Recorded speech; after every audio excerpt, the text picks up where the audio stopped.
Apakah kamu tahu lawan dari kata suka?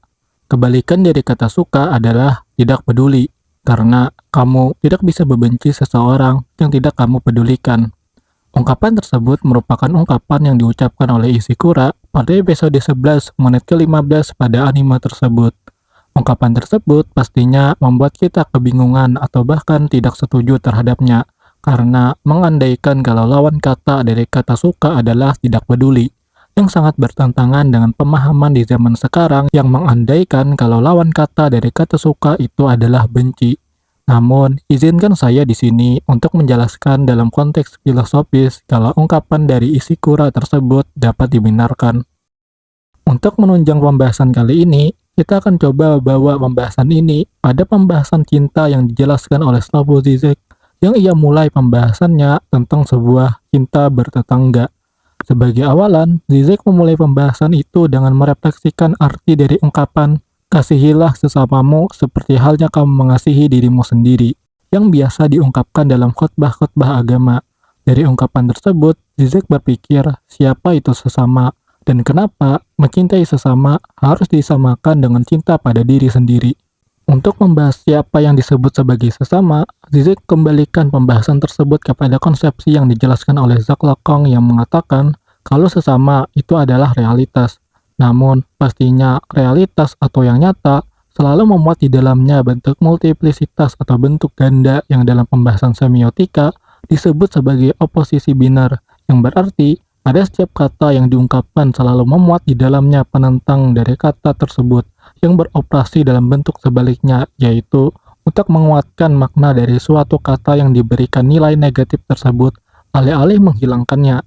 Beberapa contoh terkenal dari oposisi binar adalah siang dan malam, yang mana adanya siang yang cerah selalu membawa bentuk penentangnya atau nilai negatifnya, yaitu kurangnya cahaya, yang dalam konteks ini adalah menjadi nilai negatif dari siang itu sendiri, yaitu malam yang menjadi simbol dari ketiadaan cahaya yang masif seperti halnya siang. Bisa juga contoh lainnya seperti dermawan dan kikir, atau juga panas dan dingin, dan contoh-contoh lainnya yang dapat kalian pikirkan sendiri. Dengan mengetahui kalau realitas memiliki bentuk oposisi binarnya yang mendefinisikan maknanya dalam bentuk yang nyata, berarti dalam hal ini realitas selalu dipandang dalam nilai-nilai baiknya, juga dilihat dalam nilai buruknya, yang dalam hal ini Zizek sebut dengan hal-hal traumatis, kecabulan, kerentanan, dan hal-hal negatif lainnya. Namun, di saat kita memproklamasikan sebuah ungkapan cinta pada sesuatu, berarti secara tidak sadar kita memfilter hal-hal yang memang tidak layak untuk kita cintai, dan secara serampangan mencintai hal-hal yang memang layak untuk kita cintai, yang berarti dalam hal ini objek yang kita cintai bukanlah objek utuh yang memuat di dalamnya segala nilai yang mendukung terbentuknya objek tersebut. Namun, secara mengerikan kalau objek yang kita cintai tersebut merupakan objek ideal yang sama sekali tidak nyata dan tidak hadir di dalam kehidupan kita, karena fantasi atau kemakmuran dan nilai positif yang kita pandang itulah yang mengaburkan kita dari nilai sebenarnya yang nyata dari objek yang kita cintai. Dari hal ini, ungkapan mencintai berubah fungsi menjadi bentuk penolakan atau penghindaran dari objek yang kita cintai tersebut, karena kita tidak mengakui kalau objek yang kita cintai itu memiliki kecacatan, kerentanan, dan kelemahan. Hal ini memiliki dampak yang signifikan disebabkan ungkapan cinta yang kita ucapkan menandakan bentuk penolakan terhadap tanggung jawab yang harus kita penuhi selepas ungkapan cinta tersebut kita penuhi. Berarti, jika kita mencintai seseorang dan diterima perasaan kita tersebut oleh orang yang kita cintai, secara tidak langsung, dampak negatif yang akan kita dapati dalam keadaan mencintai tersebut akan selalu kita gubris dan mungkin terkesan sengaja untuk tidak disadari. Seperti mungkin di zaman sekarang, di mana hubungan percintaan bisa menjurus kepada hubungan seksual. Kerugiannya bisa dirasakan oleh kedua belah pihak, tapi entah kenapa sepertinya hal tersebut tidak dipandang sebagai hal urgen yang perlu untuk diseriusi dan terjadi secara masif di zaman sekarang. Dari hal ini, seseorang yang kita cintai tidak lagi dipandang dalam padanan kemanusiaan, namun yang melampaui hal tersebut, namun disangka sebagai manusiawi, yang terlalu manusiawi. Maksudnya adalah standar penilaian cinta kita selalu didasari pada hal yang melebihi kemanusiaan itu sendiri, yang menyebabkan hubungan intim yang kita jalani berada pada tatanan kepura-puraan dan penuh akan kebohongan.